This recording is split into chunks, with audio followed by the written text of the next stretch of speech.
பிரதமர் பதவி மீதோ இதர உயர் அரசாங்க பதவிகள் மீதோ பாஸ் கட்சி குறிவைக்கவில்லை என்று கட்சியின் உதவி தலைவர் இத்ரிஸ் அமாட் தெளிவுபடுத்தியுள்ளார்.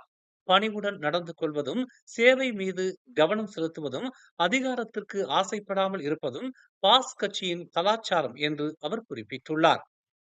பதவிக்காக தாங்கள் அலைய மாட்டோம் என்றும், அதற்காக சண்டையிட மாட்டோம் என்றும் குறிப்பிட்ட அவர், அது பாஸ் கட்சியின் கொள்கை அல்ல என்று திட்டவட்டமாக தெரிவித்தார்.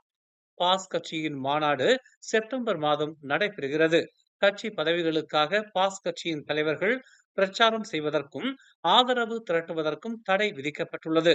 டுங்கூன், மெர்சிங், இஸ்கண்டார் புத்ரி ஆகிய இடங்களில் ஒவ்வொரு முறையும் அரசு முறை நிகழ்ச்சிகளில் தாம் கலந்து கொள்வதாகவும், ஆனால் ஒரு முறை கூட உட்கட்சி தேர்தல் பற்றி தாம் பேசியதில்லை என்றும் இத்ரிஸ் தெரிவித்தார். பரிகாத்தான் நேஷனல் கூட்டணியை பாஸ் கட்சிதான் தலைமையேற்று நடத்த வேண்டும் என்று அக்கட்சியின் ஆன்மீக தலைவர் ஹசீம் ஜாசின் கடந்த நவம்பர் மாதம் அறிவித்திருந்தார். மரபுப்படி பார்த்தால் பரிகாத்தான் நேஷனல் கூட்டணியின் தலைவர்தான் பிரதமர் வேட்பாளராக அறிவிக்கப்படுவது வழக்கமாகும். தற்போது அக்கூட்டணியின் தலைவராக இருப்பவர் பெர்சாத்து கட்சியின் தலைவரான முஹிதீன் யாசின் என்பது குறிப்பிடத்தக்கது. மேலும் செய்திகளை தெரிந்து கொள்ள தமிழ் மலர் நாளிதழை பாருங்கள்.